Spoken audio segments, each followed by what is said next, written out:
This week in the UK there has been a landmark case by a gay couple who have brought a charge of sexual discrimination against another couple who run a bed and breakfast hotel in the southwest of the country.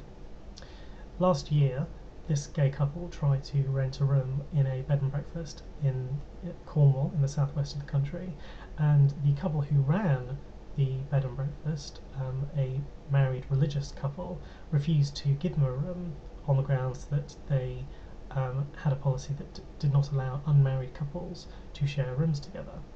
Now, currently, gay couples can't get married under UK law. We can only have civil partnerships, and that was not considered to be married enough for the religious couple.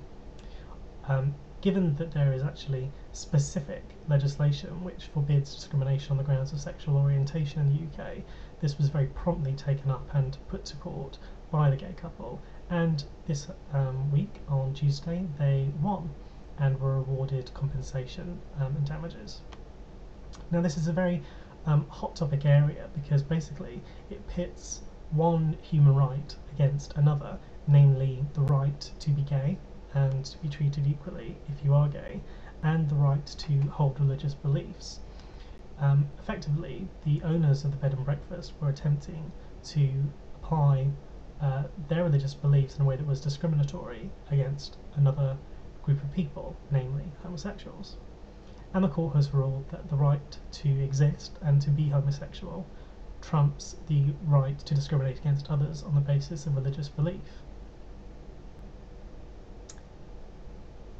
As I said, this is a very notable case because this tension between these two areas has becoming more and more prominent recently.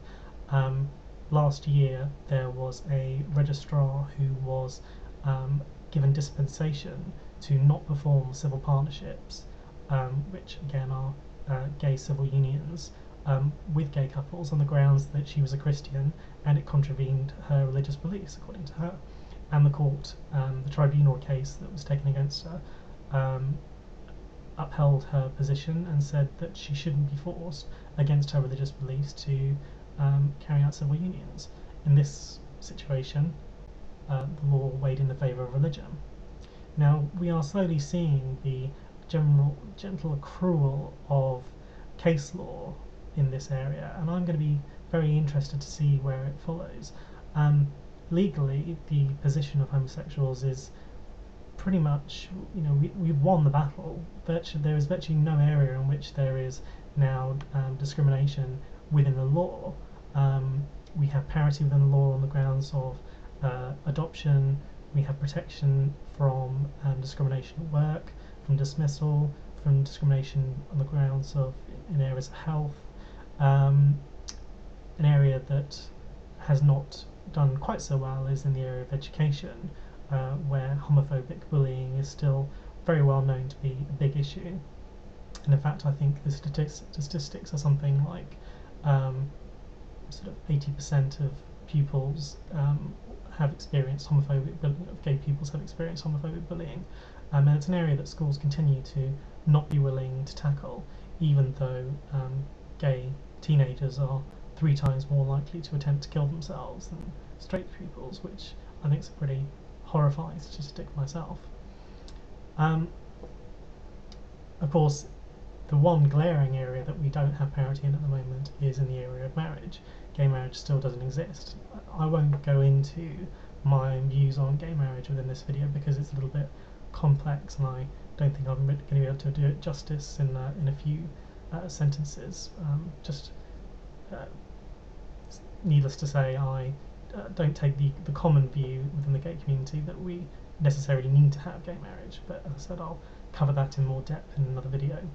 But what I am interested to see is this continuing development of the position of the law when it comes to religion versus sexuality, and obviously within the confines of the European Convention on Human Rights, it's stated quite clearly that the right to not be discriminated against on the grounds of sexuality is paramount, along with all the other things that you shouldn't be discriminated against for, including race, religion, gender, etc.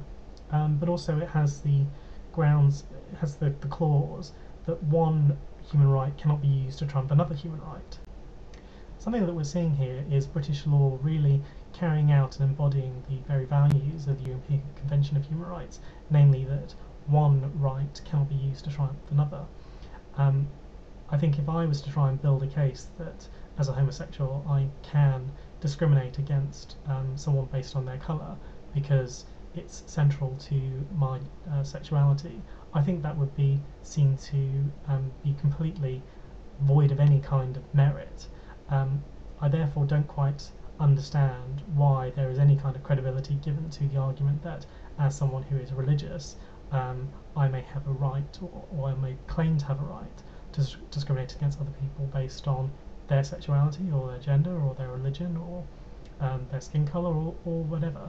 I think this is, rather than getting into the debate about whether religion should be a special class at all, I would rather simply say it is simply another characteristic which is protected under the European Convention of Human Rights and indeed the subsidiary laws of all the nations that subscribe to the ECHR, and therefore it should be treated the same as everything else. There doesn't need to be a very long, lengthy consideration of what does and does not constitute okay kinds of religious application of law. It should be treated the same as everything else.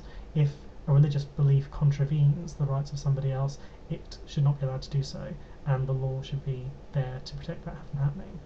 I'm glad to see again that the court in Bristol has done this, and that it has prevented religious belief being used to discriminate against someone for for someone else's human rights, and I'm hoping this is going to be a trend that will continue in future court cases.